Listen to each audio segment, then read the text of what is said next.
महाराष्ट्र विधानसभा चुनाव 2024 के लिए एमवीए में सीटों के बंटवारे को लेकर सहमति बन गई है।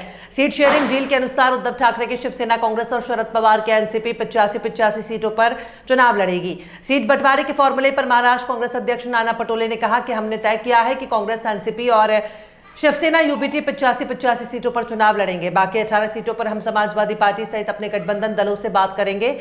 गुरुवार तक इस पर सब कुछ तय कर लिया जाएगा। हम महाविकास अघाड़ी के रूप में चुनाव लड़ रहे हैं, हम सरकार बनाएंगे। शिवसेना यूबीटी नेता संजय राउत ने कहा कि हम सब यहां एकजुट हैं। शरद पवार ने हमें कहा है कि मीडिया के सामने जाकर सीट शेयरिंग फॉर्मूला की घोषणा करें। शिवसेना, कांग्रेस और एनसीपी 85 सीटों पर चुनाव लड़ने के लिए सहमत हुए हैं। बाकी के सीटों के लिए आगे चर्चा होगी। एमवीए सभी 288 सीटों पर चुनाव लड़ने की योजना बना रही है। आपको बता दें कि 2019 के विधानसभा चुनाव के बाद एमवीए का गठन हुआ था, इसकी सरकार बनी थी, लेकिन शिवसेना में टूट होने के बाद सरकार गिर गई। शिवसेना के एकनाथ शिंदे ने भाजपा के साथ मिलकर सरकार बना ली। इसके बाद शरद पवार की पार्टी एनसीपी में भी टूट गई। विपक्षी दल लोकसभा चुनाव के अपने प्रदर्शन को दोहराना चाहते हैं। एमवीए को 30 सीटों पर जीत मिली थी। भाजपा, शिवसेना और एनसीपी को 17 सीटों पर जीत मिली थी। कांग्रेस ने 17 सीटों पर चुनाव लड़कर 13 सीटें जीती। शिवसेना यूबीटी ने 21 सीटों पर चुनाव लड़कर 9 सीटें जीती। सगळ्यांना तुम्ही कायम पकडून विचारायचं, महाविकास आघाडीचं जागा वाटप काय झालं, किती झालं, कसं झालं, होतंय की नाही, होणार आहे की नाही। आता आम्ही सगळे इथे एकत्र आहोत।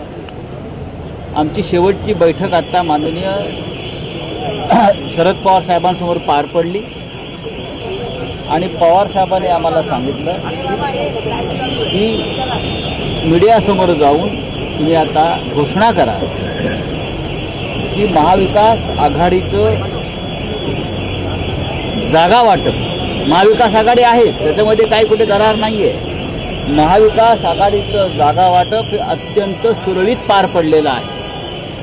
आमच्या तीनही पक्ष, काँग्रेस, शिवसेना उद्धव बाळासाहेब ठाकरे, राष्ट्रवादी काँग्रेस माननीय शरद पवार साहेब आणि याशिवाय आमचं जे अलायन्स आहे इतर पक्षाबरोबर, मग समाजवादी पार्टी असेल, शेतकरी कामगार पक्ष असेल, भारतीय कम्युनिस्ट पार्टी, कम्युनिस्ट, सीपीआयएम, आप, या सगळ्यांना सामावून घेणारं अशा प्रकारचं जागा वाटप आमचं पूर्ण झालेलं आहे। या क्षणी आम्ही इतकं सांगू की तिन्ही पक्ष हे साधारण 85 270 जागांवरती आमची पूर्ण सहमती झाली आहे। त्यांचं आता आम्ही यादीही बनवलेली आहे।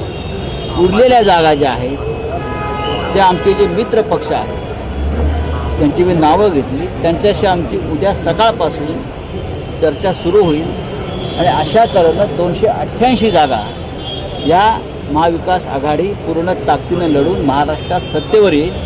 आज आपल्यासाठी ही एवढीच बातमी आहे। साहेब, तुम्ही जी यादी आता शिवसेना मुख्यालयात आली, त्या शिवसेनेच्या मुख्यालयातल्या यादीमध्ये काही करेक्शन्स आहेत। कारण की सांगोला तुम्ही जाहीर केलेली आहे, करेक्शन आहे की आता कशा प्रकारे काय झालं, की आमची जी ॲडमिनिस्ट्रेटिव्ह चूक कशी काय होऊ शकली, हे या संदर्भात आम्ही आता आमचे अनिल देसाई साहेब आहेत, त्यांच्या या सगळ्या गोष्टी ते जास्त काळजीपूर्वक पाहतात।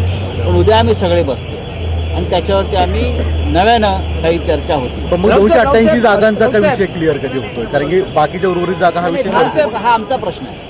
288 जागाचा प्रश्न जेव्हा आम्ही म्हणतो क्लिअर झाला तेव्हा आम्ही अत्यंत जबाबदारीने सांगतो। राऊत साहेब, आपण म्हणाल 85 हा काँग्रेस, शिवसेना, यूबीटी आणि एनसीपी या तिघांचा फॉर्म्युला आणि उरलेल्या जागा या मित्र पक्षांना दिल्या जाणार आहेत की त्यावरही या तिन्ही पक्षांचा काही दावा असणार आहे? नाही, जरी दावा असला तरी त्यातून मार्ग काढला जाईल। आता आमच्या यादीत आपण जर पाहिला असेल, चुकून यादी आहे त्यात काही शेका पक्षाच्या संबंधित जागा आहेत, त्याच्यावर नक्कीच शेका पक्षाची चर्चा सुरू आहे। काही जागा राष्ट्रवादी काँग्रेस पक्षाकडे आहेत, त्या मित्र पक्षांशी संबंधित आहेत। काही काँग्रेस पक्षाच्या एखाद दुसरी जागा अशी आहे किंवा तुम्ही काही चिंता करू नका, अत्यंत तुम्हाला कोणाला जरी असं पोटात आनंदाचा उकाळ्या फुटत होत्या, यांचं काय होत आहे, काय नाही होत का, काय होणार आहे का, नाही होणार आहे का, त्यांना सांगा सगळं सुरळीत पार पडलेलं नाही। पण मग काँग्रेसची अधिकृत यादी कधी? आम्ही नाना भाऊ, काँग्रेसची यादी जागा जाहीर केली, आपल्या देखील छोट्या पक्षांना जे आहेत सोबत आपल्या, त्यांना देखील आपले उमेदवार जाहीर केलेत। मग सपा असेल किंवा शेतकरी कामगार पक्ष असेल, प्रत्येक पक्ष आपापल्या भूमिका घेऊन पुढे जात असतो, पण शेवटी आम्ही महाविकास आघाडीमध्ये एकत्र आहोत आणि चर्चा सुरू आहे। नाना भाऊ, काँग्रेसची लिस्ट कधी? नानाजी हिंदी में बोलेंगे। विदर्भातल्या जागांवर एकमत झालं आहे का? विदर्भ आणि काही मुंबई डिटेल आपको हम देंगे। आज आदरणीय शरद पवार जी के नेतृत्व में हम तीनों दलों की एक मीटिंग हुई। उसमें आज हमने निश्चित किया कि 270 का एक मत हमने किया है सीट के ऊपर।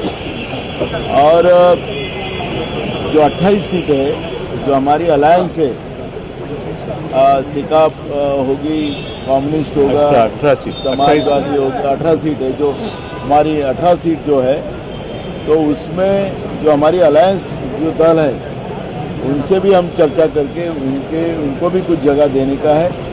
और ये कल हम लोग पास में ये बाकी सीटों पे भी हमारा क्लियरेंस हो जाएगा और महाविकास आघाड़ी करके हम लोग ये चुनाव लड़ने जा रहे हैं और महाराष्ट्र में महाविकास आघाड़ी की बहुमत की सरकार आएंगी, इतना भी आपको अवगत कराता हूँ।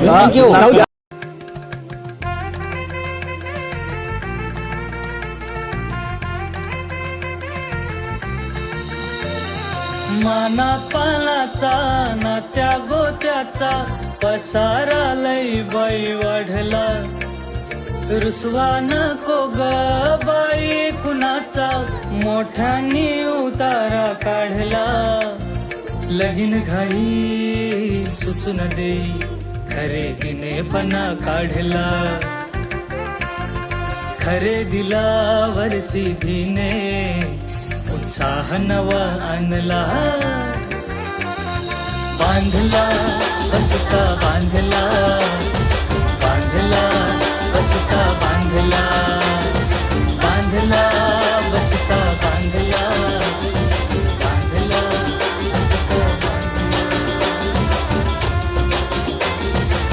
कमी किमतीत आणि क्वालिटी सोबत बरं का?